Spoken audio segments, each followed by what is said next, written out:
The morning sun spilled through the soaring glass windows of San Francisco International Airport, painting the gleaming concourse in warm gold.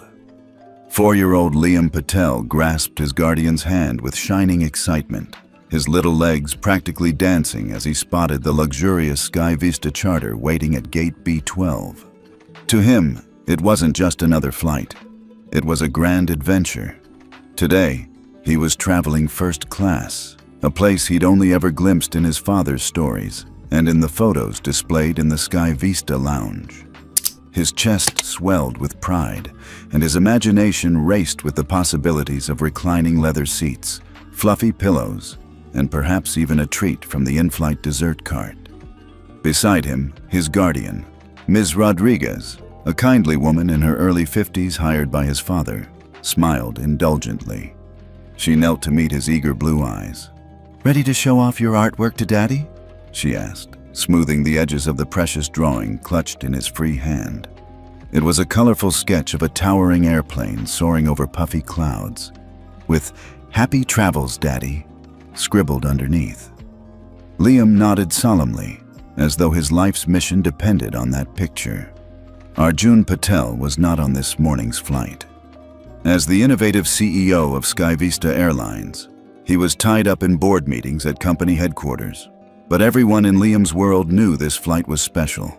It was taking the little boy to St. Lucia, where Arjun would be honored that evening with the CEO of the Year award. Liam's guardian would deliver the drawing and, if he was lucky, give his father a hug on his behalf. It was a mission with weight far heavier than the back and forth of ordinary travel. They descended the jet bridge and stepped into the hushed sanctuary of the A350's first-class cabin. The sky blue carpeting and polished wood paneling felt like walking into a palace built among the clouds. As soon as the door slid closed behind them, a flight attendant in crisp navy pressed her lips into a tight line. She offered a polite nod, but no greeting. Something in her cool gaze made Liam pause. He glanced up at Ms. Rodriguez, whose eyebrows lifted ever so slightly, but Ms. Rodriguez only gave him a reassuring squeeze. Liam toddled forward, eyes wide as he spotted his suite. A wide, cream leather seat with a fold-out ottoman, a plush blue blanket tucked neatly across the back, and a pillow monogrammed with the SkyVista logo. He imagined leaning back, pressing play on the personal entertainment screen, maybe watching cartoons at 30,000 feet. He hustled to set his drawing on the small side table, ready for the moment his father's eyes would fall on it. Moments later, the flight attendant cleared her throat. "I'm sorry, but passengers under 6 are not permitted in this cabin," she said in a voice devoid of warmth. "You'll need to take your son to the business class section, please." Liam's smile vanished. "But this is where Daddy wants me to wait for him," he said, voice trembling. He pointed to the drawing, imagining his father's proud grin. Ms. Rodriguez stepped between them. "He's under special care, ma'am," she said quietly. "He has a medical condition that requires monitoring in a quieter environment." The attendant's lips curved with thin skepticism. "I'm afraid those are company guidelines. There are safety regulations, strict age limits." She waved toward the business class staircase. "Please, this way." Liam's little hand clenched the paper as if he could protect it from the world. He shook his head. Tears welled in his eyes. "I'm sorry," he whispered. His own apology, as though he had done something wrong. The indignity of being sent away from the one place he thought he belonged ripped at his heart. Ms. Rodriguez bent to scoop him up. "It's okay, buddy. I'll find you a comfy seat. Daddy will be so happy to see your drawing." But the warmth in her tone couldn't fill the void in his chest. As she turned away, Liam cast one last longing look at the empty suite. From the corner of his eye, he saw the attendant's hand flick dismissively toward his drawing. It fluttered to the floor between them. Liam knelt, his legs wobbling, pulled in the heavy blanket across his shoulders, and crawled forward to retrieve it. As his fingers grazed the edge, she flicked it again, sending the paper skidding toward the ottoman. He reached for it a second time, tears now trickling down his cheeks. "Please," he breathed, small and broken. "It's for Daddy." That's when the attendant's face shifted. A flicker of annoyance hardened into something darker. She stepped forward, snatched the drawing away, and, before anyone could intervene, ripped it down the middle with a swift, sharp tear. The paper tore, the colors splintered, and Liam yelped as though he'd been struck. Horror froze the cabin. Liam's mouth fell open, the torn halves drifting to the carpet. He stared at her with wide, heartbroken eyes. "Why?" he choked out. Then a single, small sob escaped. The attendant didn't reply.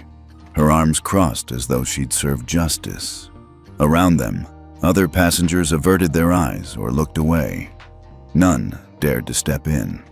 Liam huddled in Ms. Rodriguez's arms, pressing the jagged edges of his artwork to his chest, his tears falling onto the torn drawing like rain. In that unbearable moment, Arjun Patel's ethos, that no barrier should stand between a child and his innocence, was violated in the most public, cruel way. The first-class cabin, once a palace in the sky, had become a stage for a profound injustice. And in the midst of polished wood and buttery leather, a small boy realized the world could be terribly unfair. As Liam's tears subsided into quiet hiccups, Ms. Rodriguez lowered him onto the business-class seat across the aisle, a seat just fine for most travelers, but woefully inadequate for this little passenger whose heart had been wounded. Liam pressed the torn drawing against his cheek, closing his eyes to the bright cabin lights as he tried to make sense of the unkindness. In his mind, there was only one thought: "Daddy, I need you." And miles above the Pacific, the engine's soft drone underscored the silent promise forming in Liam's gentle heartbeat. Sometimes, good people would have to fight harder to make things right. The cabin lights glowed softly as the SkyVista Airbus A350 lifted off, its engines humming a steady lullaby. 4-year-old Liam Patel sat in business class now, clutching the two torn halves of his drawing to his chest. He'd barely had time to process the cruelty of the torn paper before the door slid shut, and the plane rolled onto the runway. Somewhere up ahead, hidden behind a curtain, first class waited, empty now, but for the empty suit that had been his.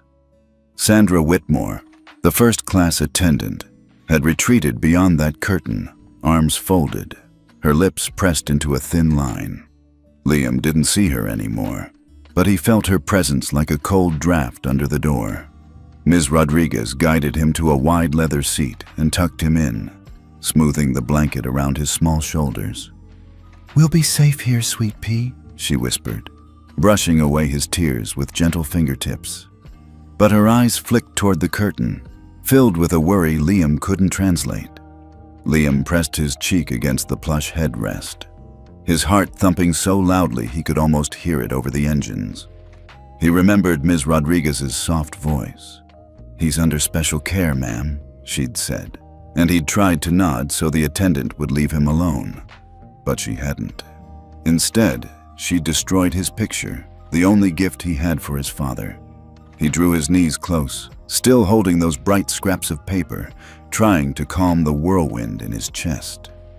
Behind the curtain, the flight attendant's voice drifted out, razor sharp and controlled. "I've escorted all children under 6 to business class today," she said to some unseen colleague. "Don't question me." It was an order, not a request.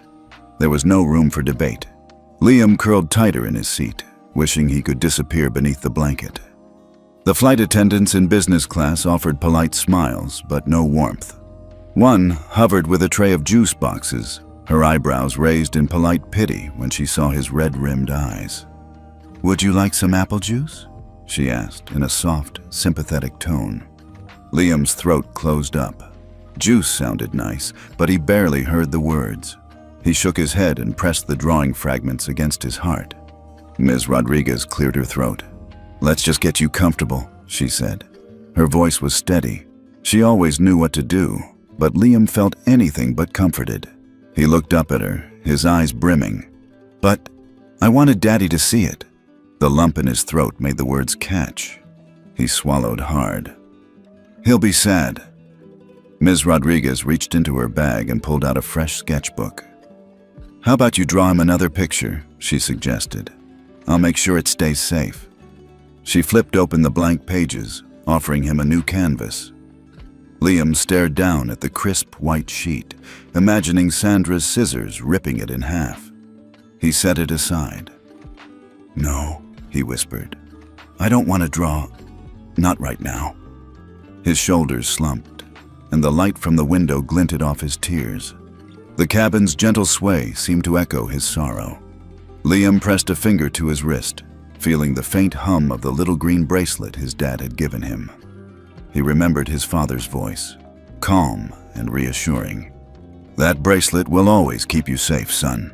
He let his finger trace the smooth band, trying to channel that same calm. But even the bracelet felt powerless against the ache in his chest. Minutes passed in silence, each second stretching longer than the one before. Business class passengers leaned forward in their seats, buried in books or screens, aware of the small boy whose eyes brimmed with silent tears. A woman across the aisle shifted, her face softening with sympathy. She reached out to pat his knee. "Hang in there, kiddo," she murmured. Liam mustered a tiny nod. He wanted to tell her he wished she could stop time, stop the pain. But the words got stuck. Ms. Rodriguez, seated beside him, opened the window shade a crack. The Pacific Ocean shimmered in the morning sun, waves glinting like scattered diamonds. She pointed to the view. "Look, Liam, aren't those pretty?" He turned, wiping his eyes. The ocean did look beautiful, vast and untroubled. He pressed his hand against the glass, imagining the endless sea as a place where nothing could hurt him. For a moment, the turbulence of his feelings stilled. But then a voice boomed quietly from behind the curtain. His father's voice, calm yet authoritative.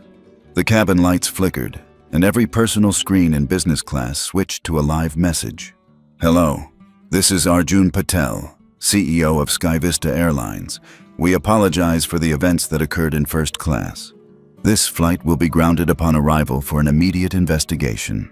Thank you for your patience as we ensure the safety and comfort of all passengers, especially our littlest ones." A collective gasp rippled through the cabin. Liam's heart leapt. His eyes widened, and he looked at Ms. Rodriguez, whose hand trembled ever so slightly as she reached for his. The voice continued, "And to the gentleman or lady responsible for this, we will be in touch. Justice will be served." Liam felt a flush of warmth spread through him, pride mixed with relief. His father had seen what happened. He hadn't forgotten him after all. He looked at the torn drawing fragments still pressed against his chest and imagined them whole again. Perhaps his father would help him fix it.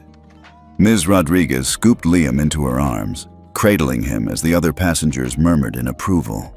The hostess from business class hurried over, offering a gentle smile. "Let's get you some warm cookies, buddy, courtesy of Mr. Patel." She pressed a small plate of freshly baked chocolate chip cookies into his hands. Liam sniffed the sweet aroma and managed a small smile, taking a careful bite. As the plane cruised toward its destination, Liam nestled into Ms. Rodriguez's side, crumbs dotting his shirt.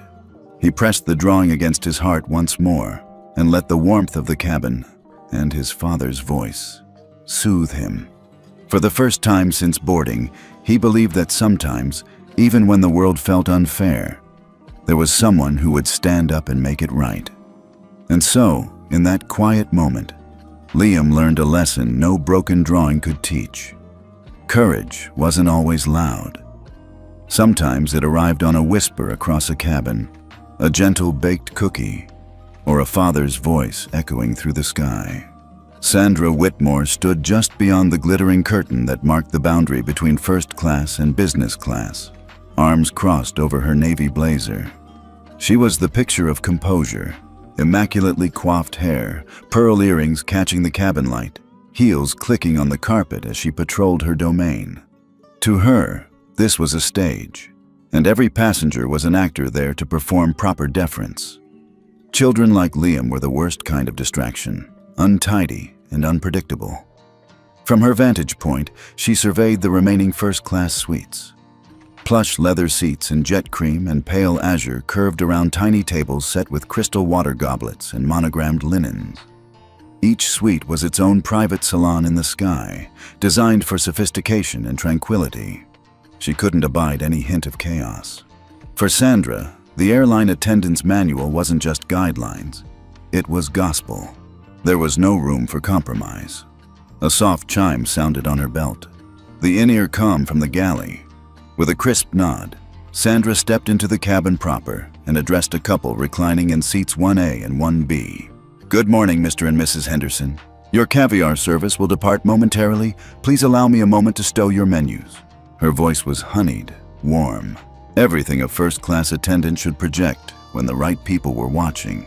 But the moment her back was turned, she flicked her eyes toward the curtain. Behind that thin barrier lay business class, where the lone child sat clutching torn drawings and, worse yet, wearing a bracelet that could disrupt the careful ecosystem Sandra maintained. In her mind, children were a different species. They belonged in family class, or better yet, daycare programs on the ground. They did not belong here, sipping champagne spritzers between gourmet appetizers. She stepped through the aisle, greeting other passengers with practiced fluency, yet her gaze flicked back to Liam as though she might banish him with sheer will. She paused by the minibar, adjusting a row of crystal flutes until they formed a perfect terrace. When a soft bang echoed from the galley, a tray dropped, perhaps. Sandra's shoulders tensed. Disorder, no matter how small, was intolerable. Minutes earlier, she had watched him being escorted to business class, Miss Rodriguez hovering over his tiny frame. She'd overheard the child's whispered apology. "I'm sorry." Those two words echoed in her mind now, like a drumbeat of irritation. Why should the world bend for someone who was not even old enough to understand? She retrieved a service tablet from her apron pocket and scrolled through the flight manifest, finding Liam's name flagged under VIP Child Exception. Her lips curled. If anyone had the right to sit here, it was her. After all, she'd graduated top of her class in service training. Yet here was a 4-year-old ticketed for first class by virtue of his surname, not his own accomplishments. Sandra's training emphasized discretion, but discretion didn't mean tolerance. The baby grand of in-flight protocol meant that every gesture mattered. A nod here, a raised eyebrow there. So she crossed her arms again and leaned against the polished wood bulkhead, waiting for the cabin to settle. She watched the business class passengers fill in the charts on their screens, the hum of quiet conversations drifting through the vents.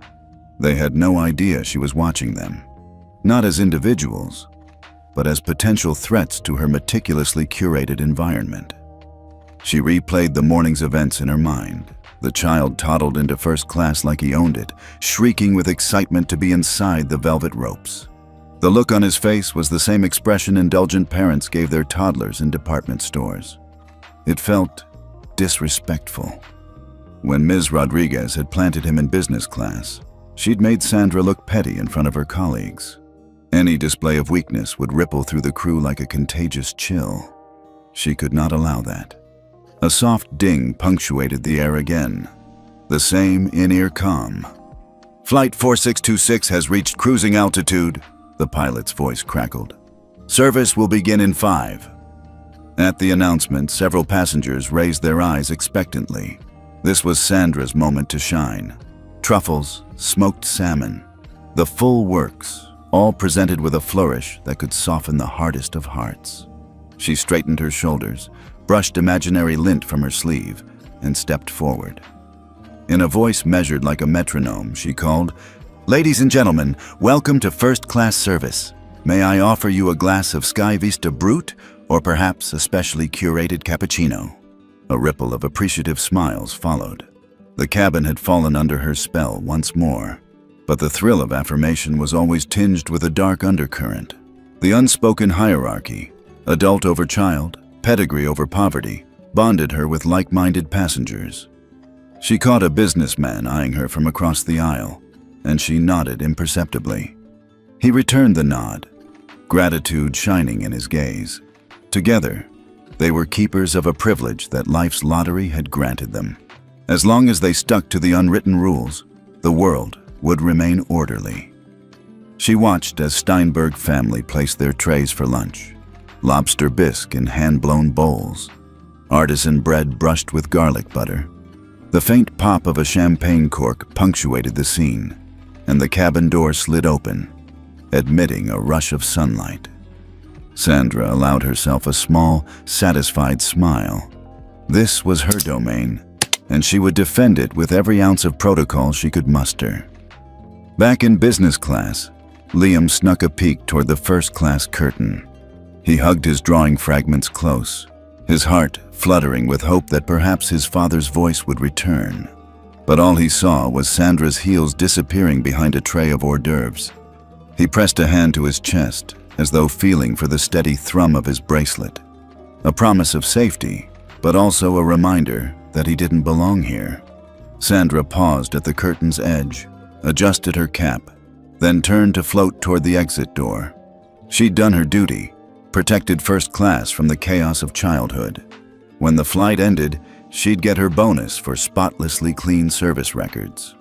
But she made a mental note to flag that VIP parent exception on her tablet. Names like Patel would have to be escalated, questioned, verified. There could be no more special cases, no more drawing-toting children. As she stepped into the galley, she ran a hand along the stainless steel countertop, feeling the cold efficiency beneath her fingertips. The world might be cruel, she thought, but that was life.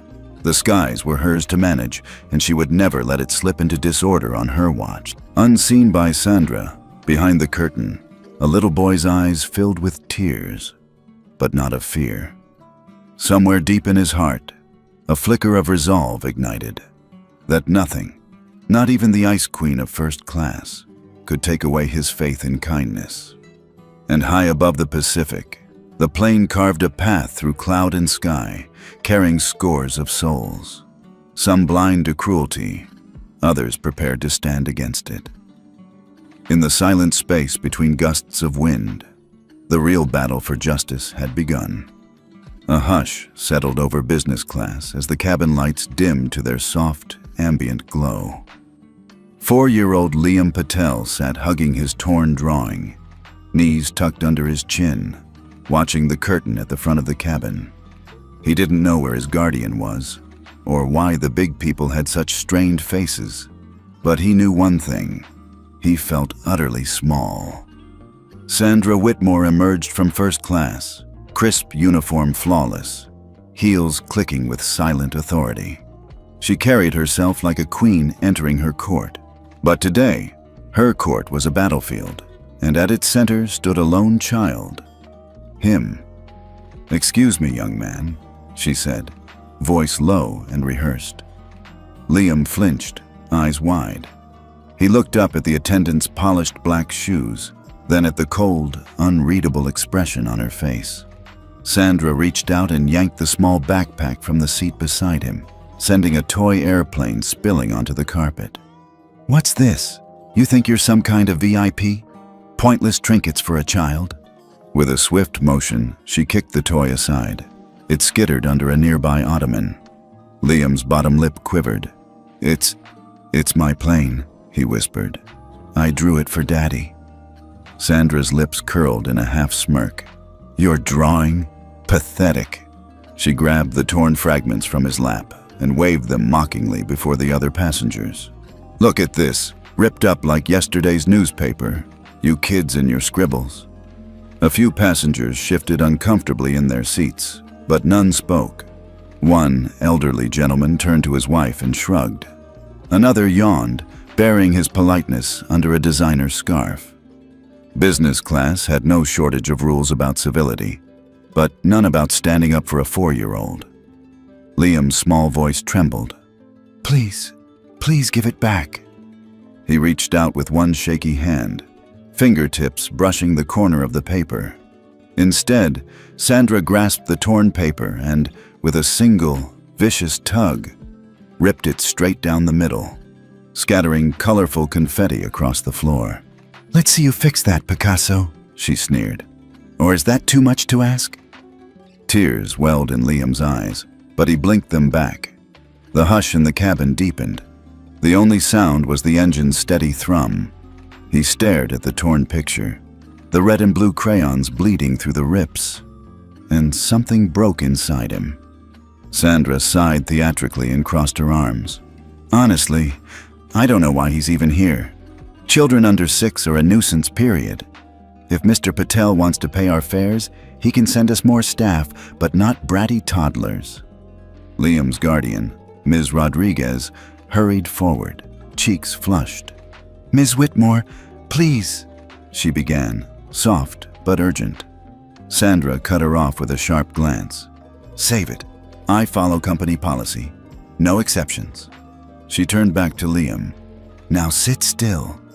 She leaned down, cuffing him on the shoulders so hard his body jerked. You hear me? Sit still or I'll have you escorted off at the next stop. A gasp rippled through the cabin. A young executive in the row ahead closed his laptop and leaned forward, eyes flicking from Sandra to the quivering child. But then he leaned back, as if remembering some unwritten rule. Don't get involved. Liam bit his lip so hard he tasted blood. His fingers curled into the seat fabric. He fought back a scream. The world felt cold, and the lights above seemed too bright. Sandra straightened and surveyed her handiwork with detached approval. Good. That's better. She glanced around as though expecting applause. When none came, she shrugged and moved on down the aisle, heels clicking again. In the silence that followed, business class passengers exchanged uneasy glances. Some averted their eyes. Others stared at the curtain separating them from the quiet luxury of first class. Liam sat frozen, tears streaming down his cheeks at last, tiny shoulders shaking. He felt a soft hand on his back, Ms. Rodriguez placing a gentle arm around him. I'm so sorry, sweetheart, she whispered. I'll get you a fresh sheet of paper, I promise. Liam shook his head, muffling his sob against her sleeve. She said Daddy wouldn't care, that I ruined everything. No, Ms. Rodriguez murmured, stroking his hair. Your daddy cares. He cares so much.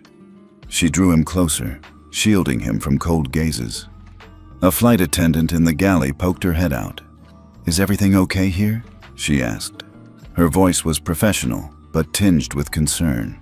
Miss Rodriguez straightened, gathering herself. We're fine now, thank you. She looked at the attendant, her eyes flashing with a quiet plea. Help me hold this together.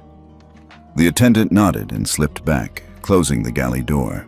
Liam pressed his cheek against the fabric of the seat, wiped his wet face on his sleeve, and looked up at the small emergency card clipped to the seat back. The schematic of life vests and oxygen masks felt miles away from his reality. He was 4 years old. The cabin was a polished arena of grown-ups, each bound by an unspoken contract of polite behavior. Yet here he was, alone in his pain. After a moment, he turned to Ms. Rodriguez. Can we go home now? He asked, voice small and hollow. She swallowed hard, blinking back tears of her own. Not yet. She offered him a juice box, the one with the penguin on it. Here, maybe a sip will help. Liam took it, hands still trembling. He twisted the cap but didn't drink. Instead, he stared down at the juice, as if it might hold the answers. Behind the curtain in first class, Sandra paused. She straightened her posture, smoothed her skirt, and offered a crisp, professional smile to the next passenger in line. She was the guardian of order.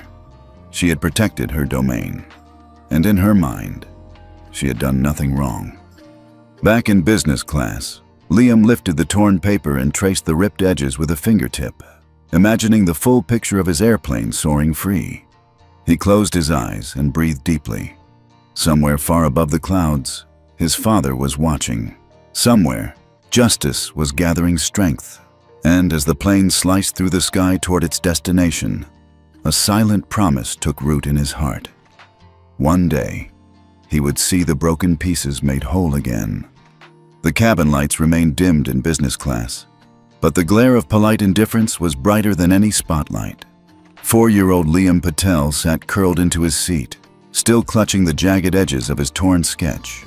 Around him, fellow passengers went about their lives as though nothing had happened. heads bent over devices, muted conversations like distant murmurs, eyes steely with self-interest. An elderly couple 2 rows ahead leaned toward one another, whispering behind well-manicured hands. The woman, draped in pearls, tut-tutted before casting her gaze back to the first-class curtain. "Children these days," she murmured, "so entitled." Her husband nodded sagely, adjusting his designer glasses. Neither offered so much as a glance in Liam's direction, as if his small frame and heartbreak were invisible. A few seats down, a man in a crisp gray suit scrolled through market charts on a tablet. He glanced up at Liam's sobs, then back at his screen without missing a beat. Moments later, he replayed the humiliation in his mind and tapped a quick note into his phone. "Add unaccompanied minors clause to our next policy update." His thumbs moved so fast it was as if he were carving that moment into corporate law. Closer still, a mother in a cashmere shawl offered her child a cookie, whispering, "Be quiet, sweetheart. There's nothing to see." She swept a tissue across her own lips, murmuring about people who shouldn't pay for first class. Her daughter nodded obediently, eyes wide, then turned back to her tablet, as though the sight of a scared boy was merely a footnote in their journey. Only the flight attendant who'd brought Liam juice earlier seemed aware of the injustice. She paused at the galley doorway, eyes lingering on his trembling shoulders. But she was bound by duty. She straightened her apron, slipped back behind the curtain, and let the staccato footfalls of Sandra's heels take her place. No one spoke up. No one intervened. Ms. Rodriguez, seated at Liam's side, felt each act of indifference like a pinch at her ribs. She caught glances from passengers who saw her as nothing more than a nuisance, a chaperone for a brat in the wrong cabin. When she dared to clear her throat and ask if anyone had a scrap of tape for the torn drawing, most shook their heads or mumbled apologies. A young banker leaned over and offered a single mint, as though that small gesture could erase the harm. Liam took it politely, but didn't eat, his eyes luminous with betrayal. "Why won't they help me?" Liam whispered, voice raw. He folded the mint wrapper into a tiny square and placed it atop the torn paper, as though by some magic that might hold the pieces together. "Daddy said people do the right thing." His lip quivered, and a fresh tear traced a path down his cheek. Ms. Rodriguez wrapped her cardigan tighter around him. "They're just busy," she whispered, voice trembling with anger she refused to show. "Sometimes people forget what it's like to be small." She glanced at the curtained entrance to first class, wondering if Sandra would ever face a crowd that turned away from cruelty instead of toward it. Behind the curtain, muffled laughter floated into business class. Sandra's triumphant chuckle as she polled her colleagues for praise. In that instant, a shock of resolve pulsed through Liam's chest. He straightened on his seat, tugged at Ms. Rodriguez's sleeve, and met her gaze with wide sincerity. "Will Daddy make it stop?" he asked, clutching the torn drawing fragments and the mint wrapper like they were talismans. Ms. Rodriguez swallowed hard. She brushed Liam's hair from his forehead and gave a small, sad smile. "He will," she promised. "I know he will." Outside the window, the plane cut through a blanket of clouds, the sky a perfect blue canvas. Inside, a different atmosphere reigned, one of silent complicity and fractured empathy. Liam pressed his hand to the glass, imagining a world vast enough to hold kindness for everyone, even a small boy tucked into business class. And though no one else offered comfort, Liam felt a flicker of warmth from the promise in Ms. Rodriguez's voice. It was the spark that keeps hope alive when the world seems to have forgotten how to care. As the flight pressed on toward St. Lucia, Liam resolved that one day he would stand up for those with no one else to speak for them. But for now, he leaned into the soft rhythm of the cabin, bracing himself against the echoes of indifference and waiting for justice to take its silent flight. Liam's small body felt heavier than ever as he leaned into Ms. Rodriguez's side. Her cardigan smelled faintly of lavender and cinnamon, a scent he'd never forget. Yet it offered only a fragile shield against the ache in his chest.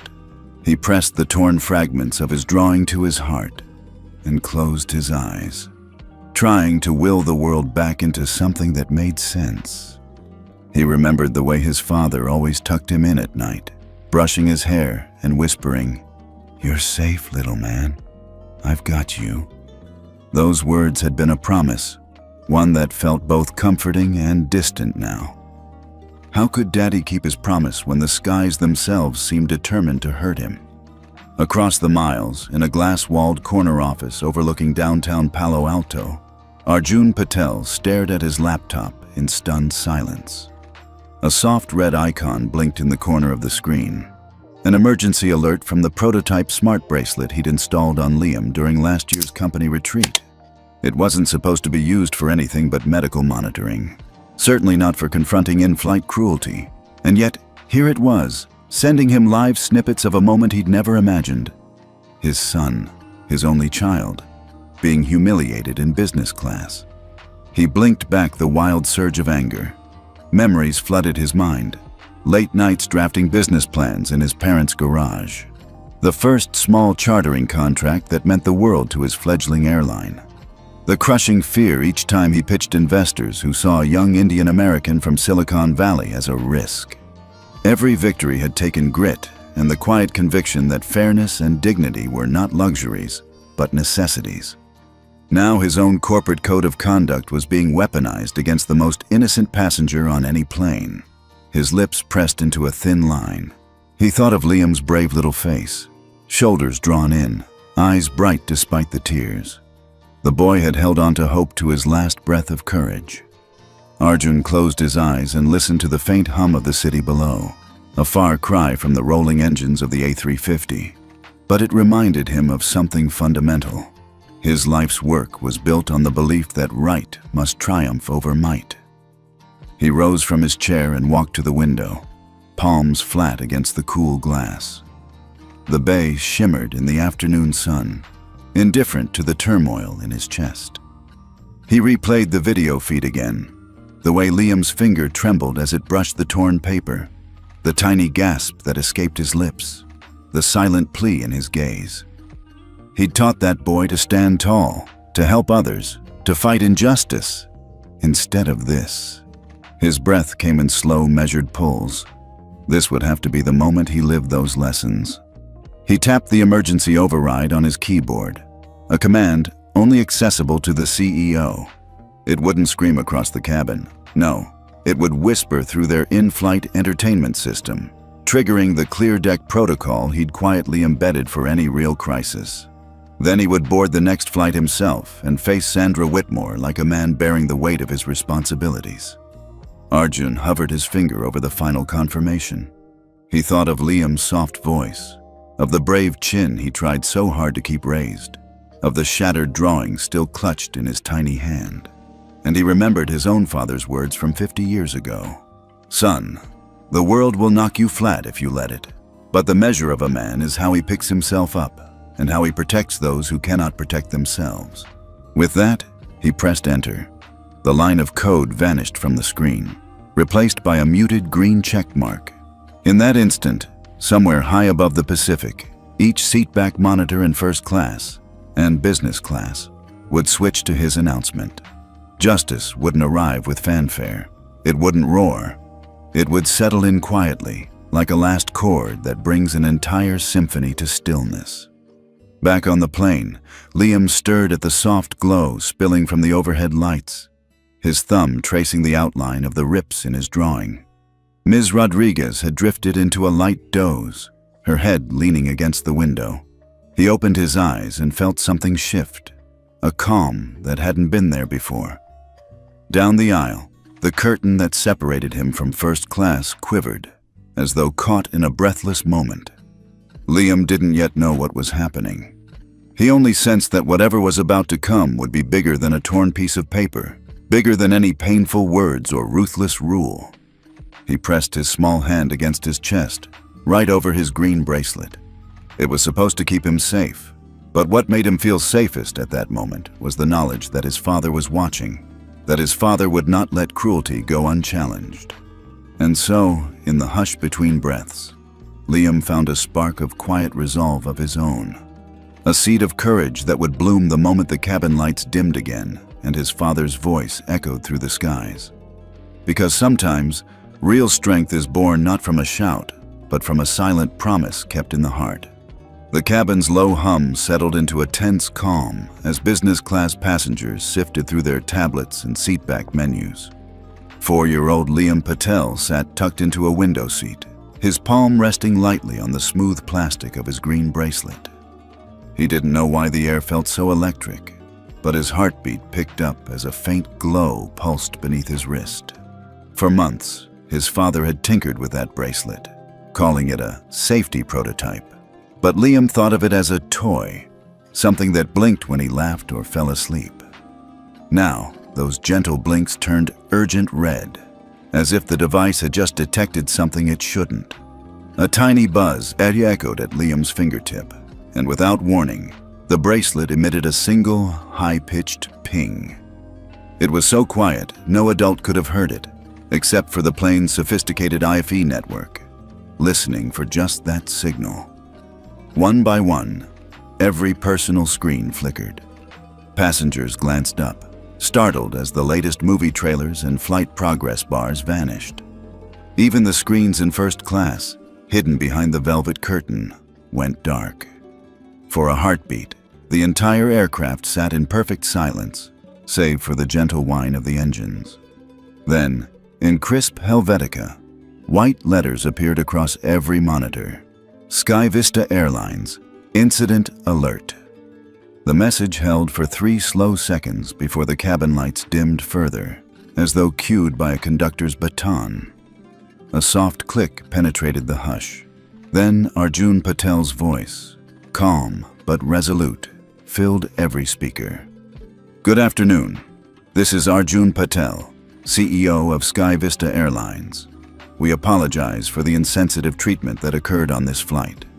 A 4-year-old passenger was subjected to physical and emotional harm. Effective immediately, this flight is being grounded upon arrival for a full investigation. Thank you for your patience as we uphold our commitment to safety and respect for every individual, especially our littlest travelers. Sandra Whitmore froze mid-step in the galley doorway, service tray perched awkwardly in her hands. Her perfectly polished nails went white against the metal tray's edge. She blinked at the monitor above the curtain, then at the business class cabin, as if searching for someone else to take responsibility. Heat crept up her neck and across her cheeks. She tasted copper on her tongue. Behind her calm posture, her heart thudded so loud she feared it might crack her ribs. She stepped forward, but her legs trembled like they cared more about keeping her in place than moving her toward damage control. Passengers peeked around their seats, mouths agape. A few business executives in wingback chairs exchanged incredulous glances, then straightened their ties and sat up, as if the gravity of the message demanded a show of attention. Liam's eyes widened, reflecting the glow of the screen. He pressed his finger to the bracelet, feeling its warmth. For the first time since boarding, he felt powerful, safe. The torn drawing fragments rested on his lap, forgotten for the moment. He looked at Ms. Rodriguez, who sat beside him, her fingers tightening around his. Tears glistened in her eyes, but she managed a small, proud smile. "Your daddy's voice," she whispered. Her voice shook, but only enough for Liam to hear. "He's here for you." He nodded, swallowing hard against the lump in his throat. The hint of a smile flickered at the corner of his mouth, a spark of relief shining through the residue of his earlier fear. Arjun's message continued, each word measured, never raising its tone in anger. "To the crew member responsible, we will be in touch. Rest assured, actions will be taken to address this breach of our standards. Our passengers deserve dignity and care, and SkyVista will make this right." Sandra's tray clattered to the floor as she dropped it, glass jars and napkins skittering under the aisle. The sharp noise cracked the silence, drawing all eyes. A flight attendant from the back rushed forward, but Sandra waved her off, her face as pale as the cabin's overhead lights. She couldn't speak. Every protocol she once wielded now felt like a shackle around her throat. In the hush that followed, the cabin door slid open to admit a flood of sunlight. For a moment, The entire plane felt suspended between sky and reality, where power whispered instead of roared. Passengers rose slowly, gathering their belongings with purposeful calm. Some laid gentle hands on Liam's shoulder pads, murmuring encouragement. A mother in the front row placed a fresh sketch pad and box of crayons in his lap, an apology inked in kind gestures. Sandra stood rooted to the spot, staring at the monitors as if they had betrayed her. She'd built her career on polished routines and meticulous standards, but in that instant, she was caught naked, her cruelty broadcast to the whole cabin.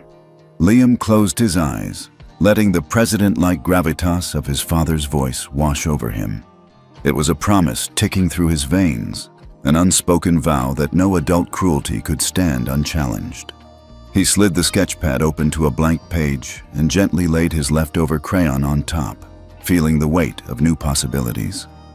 In a cabin that had once felt cold and indifferent, warmth blossomed. Passengers whispered words of support.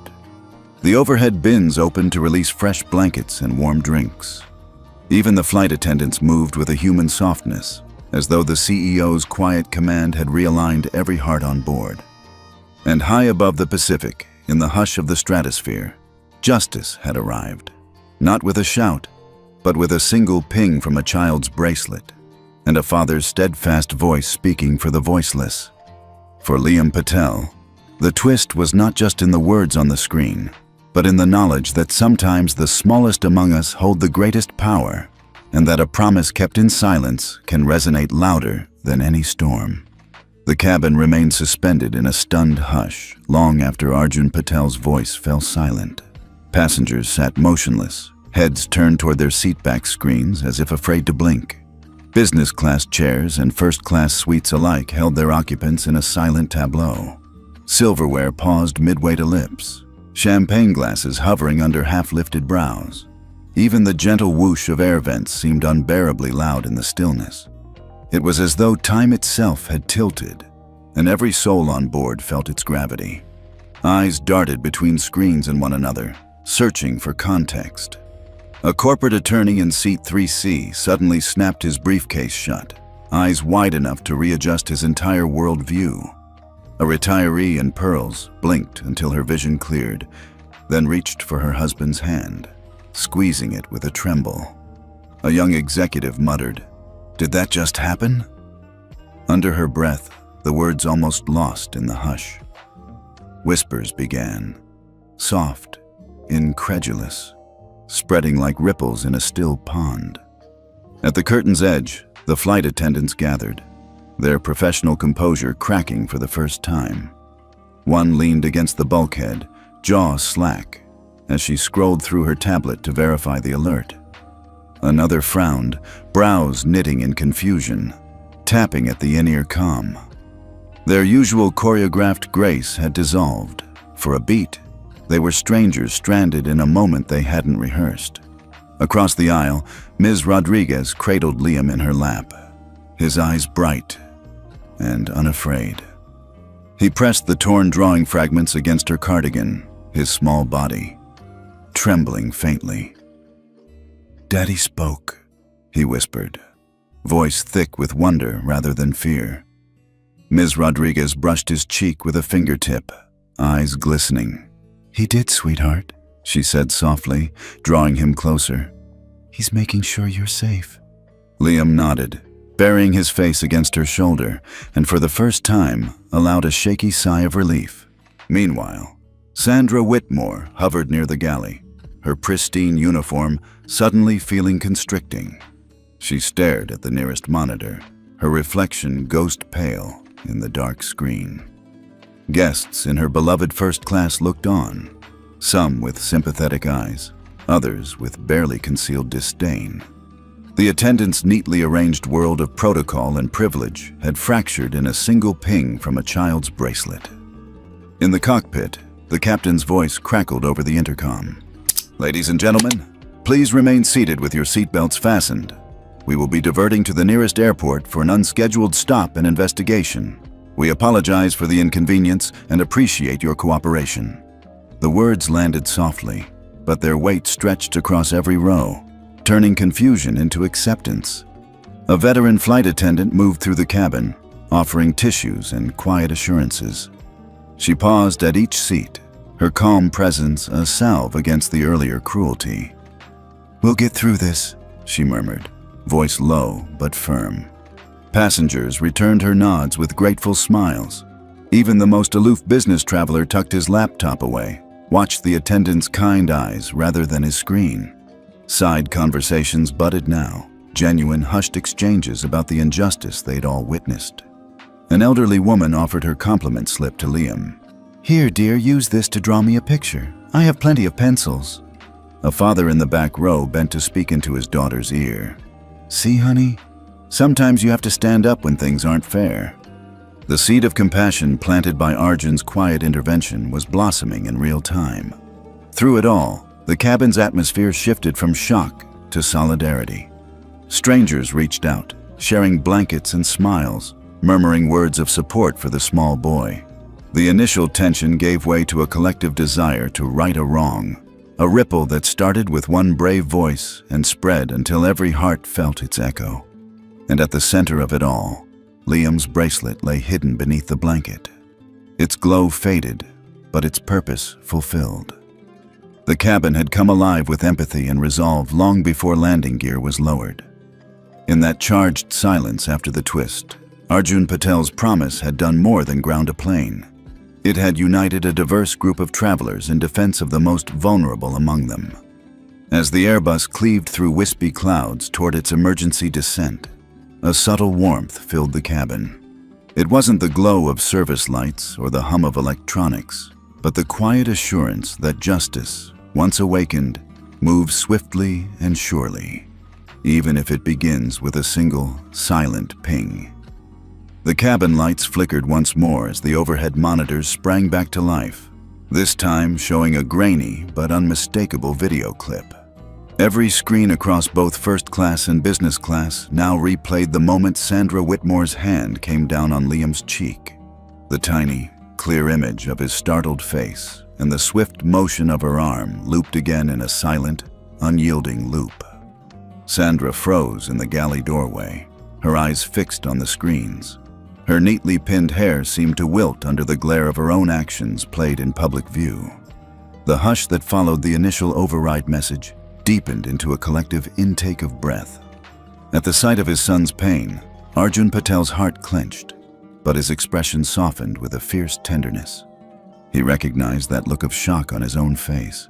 He'd often reminded himself that leadership sometimes meant listening when it was hardest to stay silent. Passengers gasped, leaning forward in their seats, some clutching handrails as though bracing for impact. A silver-haired businessman in 2A raised a trembling finger to press the play button again, refusing to look away. A woman in pearls stared at the screen until tears pooled in her lashes. There was no background music, no narrator, simply the raw reality of Sandra's cruelty laid bare for all to see. Sandra's breath hitched. She took a trembling step backward. Her heels clicked against the cabin floor, a staccato sound that felt deafening. I didn't know," she stammered, eyes flicking toward any escape. I'm so sorry, I didn't mean—" Her voice cracked, and she pressed a hand to her throat as though to staunch an invisible wound. In that moment, a steward approached her gently. "Ms. Whitmore, please follow me to the jump seat." There was no harshness in his tone, only quiet authority. Sandra's shoulders sagged as she nodded, wiping a tear from her cheek with the back of her hand.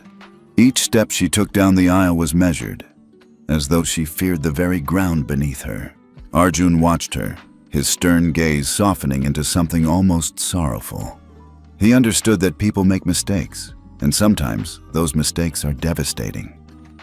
He remembered his own missteps when SkyVista was still finding its wings, but he also knew that accountability was the only path forward.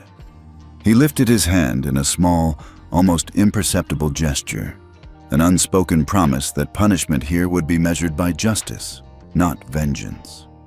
As Sandra reached the jump seat, a hush fell so deep that the gentle hum of the engine sounded like thunder in a canyon. The steward guided her to sit, snapping the harness into place with a clinical click. Sandra's shoulders shook as she lowered her head, allowing the weight of every eye in the cabin to settle on her. Behind her, screenshots of the video evidence cycled through the monitors. Close-ups of Liam's tear-filled face, the lines of shock etched on his tiny cheek, the moment his hand flew to his mouth. The screens displayed each frame like shards of broken trust. Some passengers turned their heads away in protest, but most watched in grim fascination. Liam sat tightly beside Ms. Rodriguez, clutching his new sketch pad but not daring to draw. His wide eyes followed Sandra's retreating figure, confusion and a flicker of pity mingling on his face. He leaned into Ms. Rodriguez. "She looks scared," he whispered. The simple observation cut through the cabin's tension.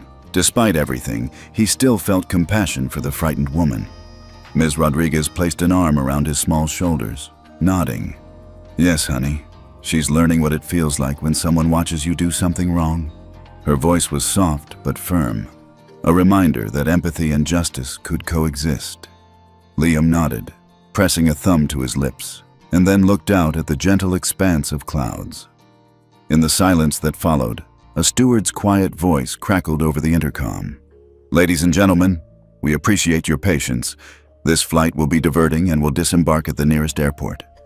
His words, spoken without emotion, felt like a final punctuation mark on the day's drama. Passengers began to stir, gathering belongings with a renewed sense of camaraderie.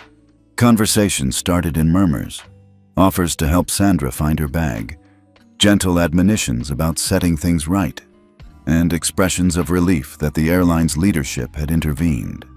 Some even reached out to Sandra as she unbuckled her harness, an elderly woman placing a gentle hand on her arm, sharing a look that said, "We all make mistakes. Now let's fix it." Arjun leaned forward, cupping his hands around his mouth. "Liam, are you all right?" he asked, eyes full of genuine concern. Liam nodded and climbed into his father's lap, pressing his cheek against Arjun's chest. The torn sketch pad fell forgotten at their feet. Arjun kissed the top of his son's head. "You are so brave," he whispered. "I'm so proud of you." Liam wrapped his arms around his father's neck, closing his eyes in relief. From her jump seat, Sandra watched the embrace with tears streaming silently down her face. She reached into her pocket and pulled out her ID badge, trembling as she held it aloft. I deserve this," she said quietly to no one in particular. Somewhere in that admission lay the first seeds of redemption, an acceptance of responsibility that even the sternest policies could not demand. And as the plane began its slow descent toward the unexpected landing, a sense of collective hope filled the cabin. In that moment of reckoning, it wasn't just a child's innocence that was restored. It was a reminder that even small acts of cruelty can be checked by a single voice of authority, and that true leadership listens first to the cries of the harmed. Liam opened his eyes and looked around at the cabin now bathed in the soft glow of returning service lights. Strangers gave him approving nods. A child of 4 had reminded them of the simple power of compassion. And in that collective glance, he found the truest reward of all, knowing that right, no matter how quietly delivered, would always echo louder than any act of cruelty. The engine's drone dropped to a steady rumble as the Airbus turned toward its unscheduled landing. Over the intercom, the captain's calm voice broke the tension. "Ladies and gentlemen, we are diverting to Miami International Airport for an immediate safety and conduct investigation. Thank you for your patience." A collective exhale rippled through the cabin, relief tinged with excitement. This was more than a detour. It was the moment the world would see justice unfold. Moments later, the wheels kissed the tarmac at Miami International. The landing gear's thump felt like a punctuation mark on the day's drama. A flight attendant unhooked Sandra from her jump seat and, with 2 colleagues, escorted her toward the rear cabin door. Passengers craned their necks, some leaning forward in their seats, others craning cameras to capture the moment. A hush fell again as Sandra disappeared down the aisle, her heels clicking a staccato retreat. The cabin door opened, letting in warm Florida air and the distant roar of ground traffic. A team of SkyVista ground staff, crisp in their navy blazers, boarded immediately.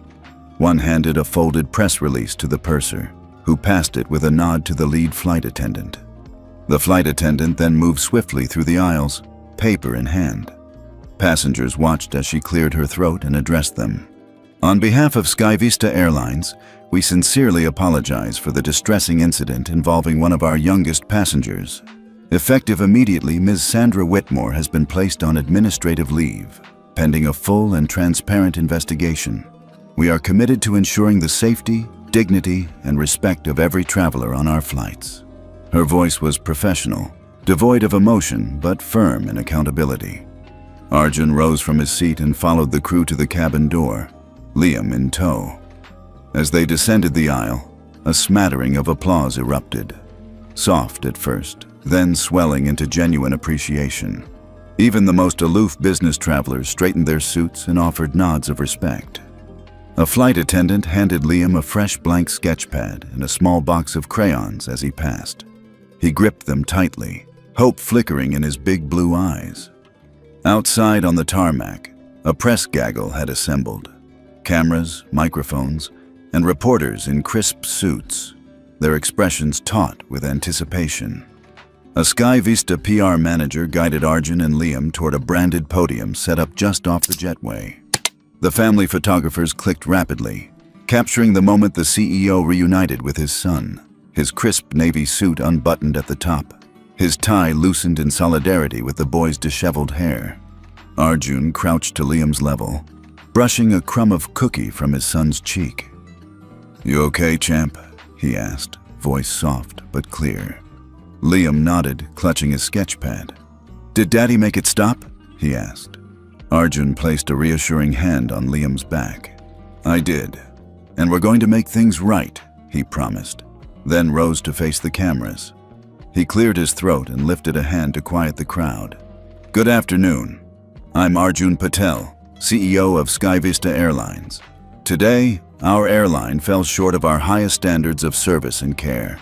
The incident involving my son was unacceptable, and I take full responsibility. We have onboarded a third-party investigator to conduct a swift and thorough review of our policies and personnel actions. Ms. Whitmore has been placed on leave pending that review, and we are redoubling our training programs to ensure this never happens again." His gaze swept the throng of faces, journalists, ground crew, fellow passengers, before settling on Liam, who peered back with an earnest expression. Arjun smiled, pride and relief mingling in his eyes. "And to my boy," he added, bending slightly, "thank you for being brave." Liam flashed a small grin, lifting his crayon box as though accepting a medal. Reporters shouted questions. "Will Sandra face legal consequences? How will SkyVista support wounded travelers? What steps will you take to restore public trust?" Arjun fielded each with composed candor, promising transparency, improved protocols, and child safety measures. He spoke in a tone that was both authoritative and genuinely apologetic, an embodiment of the quiet power his passengers knew him for. As the flashbulbs stuttered, Ms. Rodriguez hovered nearby, quietly handing Liam a sealed envelope, a personalized apology note from Sandra, written, at the company's request, to the boy she'd harmed. Liam folded the note carefully, eyes bright with empathy. He tucked it into his sketch pad, then offered a shy wave to the cameras. Once the formalities wrapped, Arjun guided Liam toward the waiting SUV, his arm securely around his son's shoulders. Inside the vehicle, Liam looked back at the cabin, still engraved in his mind. "Can we go home now?" he asked softly. Arjun started the engine and glanced back. "Almost, buddy. But first, we make sure everyone learns from today." He ruffled Liam's hair. "Then we'll go home together." As the SUV rolled away, leaving the diverted flight behind, a sense of justice hung in the warm Miami air. The public reversal had been swift, silent, yet unstoppable, proving that sometimes the quietest decisions echo the loudest, and that true leadership is measured by how fiercely one protects the smallest among us. By the time the SUV pulled away from the jetway, news of the incident had exploded across every SkyVista channel. Internal memos arrived in employees' inboxes within minutes. Effective immediately, Ms. Sandra Whitmore is terminated for violation of our code of conduct. A full review of child safety protocols is underway. Outside the company, social media lit up with the cabin footage. Every loop of that slap replayed countless times, fueling outrage and sympathy in equal measure. In Miami's media center, reporters buzzed like restless bees, microphones poised as Arjun Patel stepped up to the podium once more. He apologized again, this time to the global audience. "We failed one of our youngest passengers," he said, voice taut but genuine. "That mistake will never be repeated." Behind him, a banner unfurled. SkyVista Child Safe Havens, because every passenger deserves respect. Back in the waiting area, Liam sat curled against his father's leg, clutching his sketch pad. When Arjun returned from the press briefing, he swept Liam into a hug so fierce it shook them both.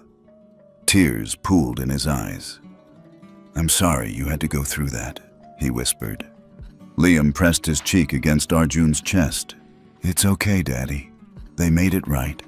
Ground staff handed out small brochures announcing a new family care suite pilot program, an age-segmented area with trained attendants, sensory-friendly lighting, and guaranteed adult-to-child ratios. News outlets praised the move, calling it a model for every major carrier. Meanwhile, HR agents escorted Sandra from the terminal in a discreet black SUV. A final email circulated internally. "We support all employees, but we stand firmly for accountability. We will offer Sandra counseling and transition assistance as we do for any team member in crisis." The tone struck a balance between justice and compassion. A difficult line SkyVista was determined to walk. On the ride back to his Palo Alto home, Arjun held Liam's little hand in his, glancing down at the green bracelet now quiet on the boy's wrist. He thought of the journey ahead, rebuilding trust with families, retraining crew, weaving empathy into every flight. But most of all, he thought of giving his son back the sky as a place of wonder, not fear. Liam looked up, eyes bright. "Daddy," he said, voice earnest, "can I draw you another picture?" Arjun smiled, pulling out a fresh sheet from his jacket pocket. "Only if you promise to keep it safe, for both of us." Liam giggled as he settled into his father's lap, crayons at the ready. In that embrace, the Patel duo found closure, a powerful reminder that true leadership means protecting the most vulnerable, and that no apology is ever enough without action to follow. A soft glow filled the first-class cabin as SkyVista Flight 904 taxied toward the runway.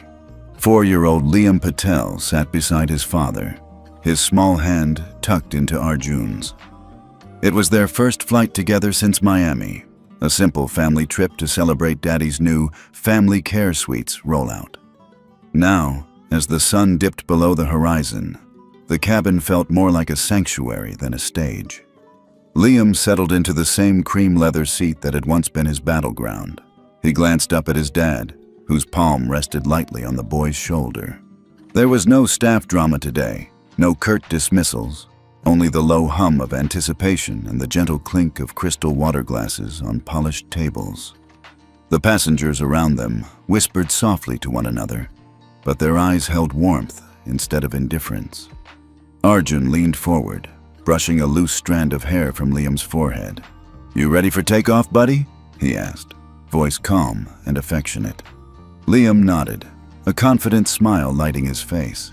He pressed his cheek to the window, watching the runway lights slide past. "I think I like this seat," he said, patting the seat cushion. "Can we draw now?"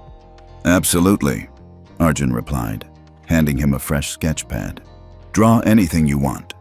Liam's eyes sparkled, and he clicked open a new box of crayons, reds, blues, greens, each color a promise of possibility. A gentle chime announced the captain's voice. "Ladies and gentlemen, we will be taking off shortly. Please fasten your seatbelts." The routine announcement passed like a familiar lullaby, and Liam's father reached to secure his own belt, then tugged Liam close for a quick pre-flight hug. Outside, the engines soared to life. The plane accelerated, and the world blurred beyond the window, city lights trailing like comets. Inside, there was no trace of the afternoon scandal, no shadow of that storm. Instead, every smile, every silent nod, felt like the residue of something far stronger than anger, a shared belief in quiet justice. As they lifted into the night sky, Liam began to sketch a new airplane, its wings spreading wide. He drew clouds beneath it and stenciled the words SkyVista, where everyone belongs, in bold letters. Arjun watched, pride swelling in his chest. The boy's hand moved confidently, unafraid. The cabin lights dimmed to a soft blue, and a hush fell over the passengers. An appreciative silence that carried no judgment, only the thrill of soaring free. Arjun placed his head gently against Liam's, and the two watched the world fall away. In that serene moment, father and son understood a simple truth. Power didn't always roar. Sometimes, it whispered through a single act of compassion, echoing in every heart it touched. And though the skies would always hold their share of turbulence, the silent promise they shared would guide them home, wherever they flew next.